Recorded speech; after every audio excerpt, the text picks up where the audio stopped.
The funeral service had just ended, and people were filing out of St. Mary's Cathedral into the gray October afternoon.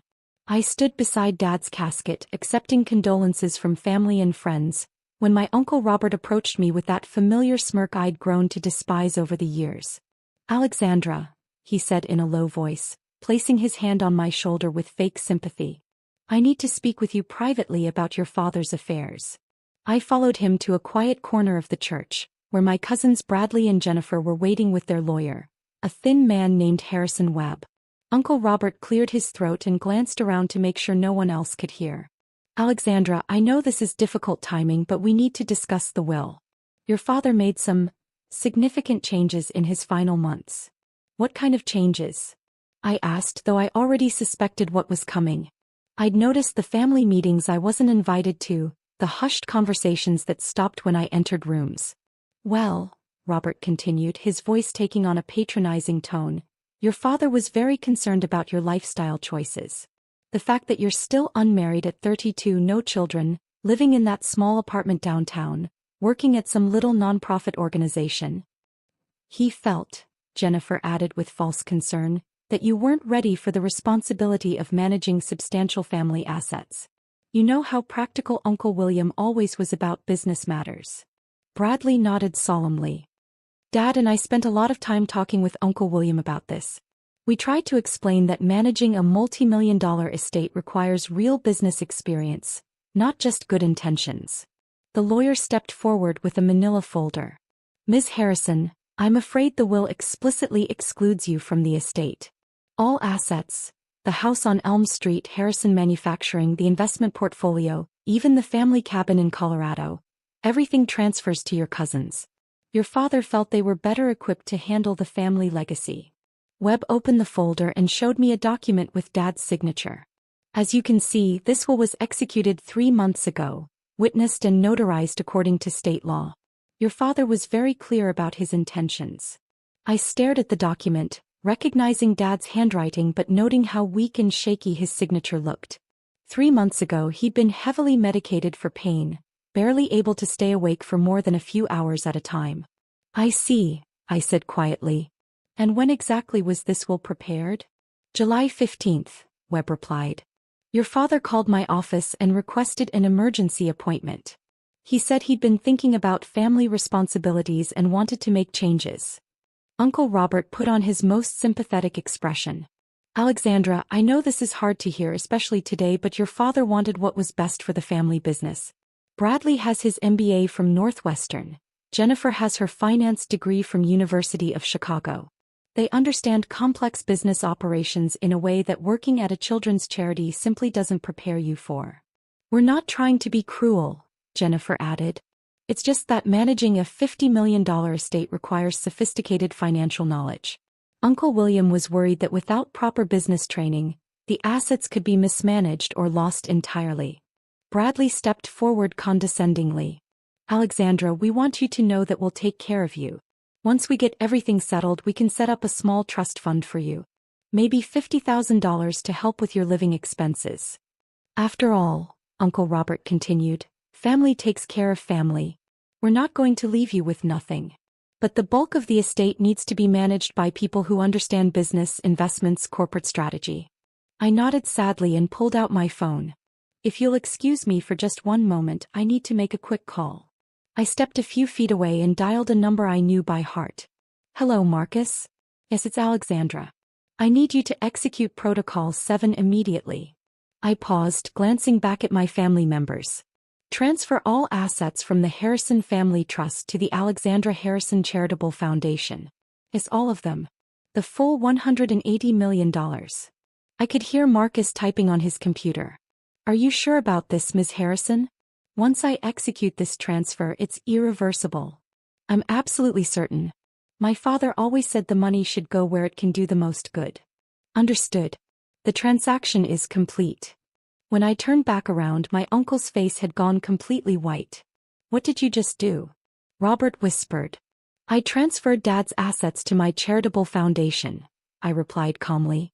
"All $180 million of them." The lawyer looked confused. "I'm sorry, but that's impossible.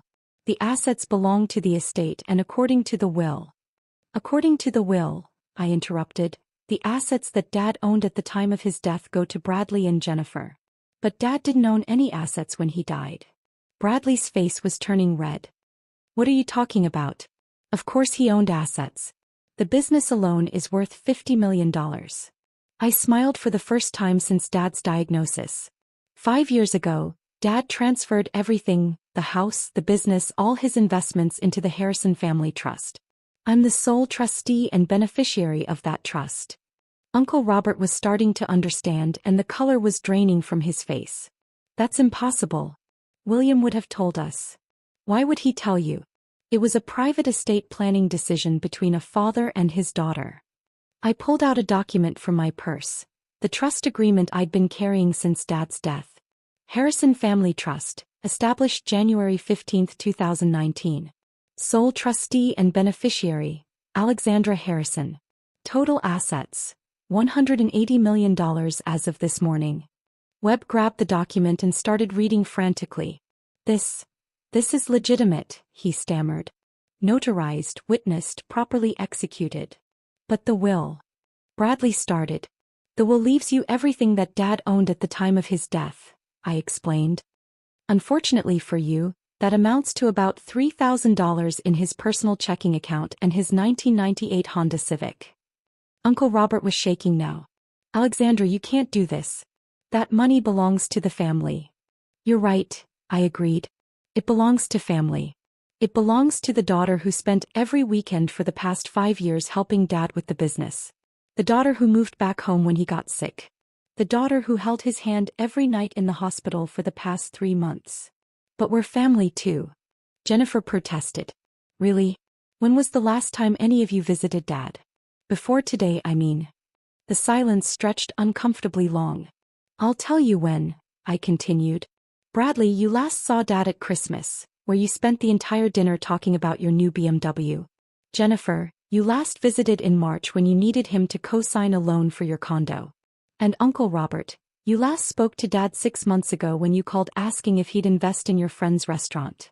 That's not fair, Robert said weakly. What's not fair is spending the last 3 months of his life telling him his daughter was a disappointment while planning how to divide up his assets the moment he died. Marcus Chin, my financial advisor and the executor of the trust, had arrived at the church during our conversation. He was a small, efficient man who had helped Dad structure his estate planning 5 years earlier. Ms. Harrison, Marcus said, approaching our group. I've executed the transfer as requested. All assets from the Harrison Family Trust have been moved to the Alexandra Harrison Charitable Foundation. The transition is complete. Uncle Robert turned to Marcus desperately. This is fraud. She's stealing money that belongs to the family. Marcus pulled out his briefcase. Sir, I handled Mr. William Harrison's estate planning personally. 5 years ago he explicitly transferred all assets to the trust specifically to avoid probate and ensure his daughter would inherit everything immediately upon his death. But why? Bradley asked, genuine confusion in his voice. Why would Uncle William do that? Marcus looked at me and I nodded for him to continue. Mr. Harrison was very concerned about certain family members' attitudes toward his daughter. He'd overheard several conversations where family members suggested she wasn't capable of handling business responsibilities due to her career choices. He also kept records of family interactions. He was particularly troubled by comments made at family gatherings about his daughter's unmarried status, her living situation, and her professional choices. He was spying on us? Jennifer asked. He was listening to you, I corrected. At every family gathering for the past 5 years, you and Bradley would openly discuss how you'd modernize the business once you inherited it. You talked about selling the house, liquidating investments, and restructuring operations to maximize profits. We were just brainstorming, Bradley protested. You were planning Dad's funeral before he was dead. You talked about firing longtime employees and selling off what you called sentimental assets. Marcus nodded. Mr. Harrison was particularly upset by a conversation he overheard last Thanksgiving, where you discussed selling the company regardless of what happened to the 400 employees. Those people would have found other jobs, Jennifer said defensively. Those people include families who have worked for Harrison Manufacturing for decades. People like Margaret Collins, who started as Dad's secretary and is now chief operating officer. People like James Morrison, who worked his way up from the factory floor and has 3 kids in college. Business is business, Bradley said weakly. That's exactly what Dad was afraid of. He didn't want his life's work reduced to a balance sheet. The lawyer cleared his throat nervously. Ms. Harrison, surely we can work out some arrangement. Your cousins have legitimate expectations. Based on what? Based on the assumption that they could treat Dad and me poorly for years and still collect a multi-million-dollar inheritance. We never treated anyone poorly, Robert said. Uncle Robert, when Dad had his first heart attack 2 years ago, where were you? I had business commitments. You were in Las Vegas. For a week. While Dad was in intensive care, you were gambling. Mom called you 6 times. And Jennifer, when Dad needed someone to drive him to chemotherapy, what did you say? Jennifer stared at her shoes. I said I was too busy with work. You said you couldn't be around sick people because it depressed you. And Bradley, when Dad asked you to help him understand the new computer systems at the factory, what was your response? Bradley's voice was barely a whisper. I said I didn't have time to teach an old man new tricks. The weight of their past behavior was settling on them. For the first time, they were seeing their actions through Dad's eyes. We'll contest this in court, Jennifer declared, though her voice shook. Marcus spoke up. Miss Jennifer, the trust was established 5 years ago when Mr. Harrison was in perfect health. He had full legal capacity, independent legal counsel, and medical documentation. Additionally, the trust has been operational for 5 years. There are no grounds for contest. Besides, I added, contesting would require expensive litigation. Do any of you have the resources for a multi-year legal battle against $180 million in assets? The silence told me everything about their financial situations. Dad had known exactly what he was doing. He'd watched his brother and nephews spend money they didn't have, assuming they'd eventually inherit his wealth. He'd seen them treat me like a failure because I chose nonprofit work over corporate success. What they didn't know was that my little nonprofit job was actually as executive director of the largest children's charity in the state, with an annual budget of $25 million. I had an MBA from Wharton and 15 years of experience managing complex organizations. Dad knew exactly how capable I was. There's something else you should know, I said. Dad's business has been struggling for the past 2 years. The industry changed, competitors moved in, and Dad was too sick to adapt quickly enough. Bradley perked up. So, we can turn it around. Actually, you can't. Because 6 months ago I orchestrated a merger with Pinnacle Industries. Harrison Manufacturing no longer exists as an independent company. Uncle Robert's eyes widened. You sold the family business? I saved the family business.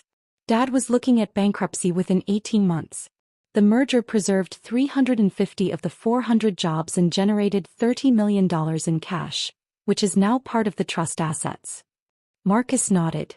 The merger was Ms. Harrison's idea, but Mr. Harrison approved every detail. She spent months analyzing the company's position and negotiating terms that would preserve jobs. You had no right. Jennifer screamed. I had every right.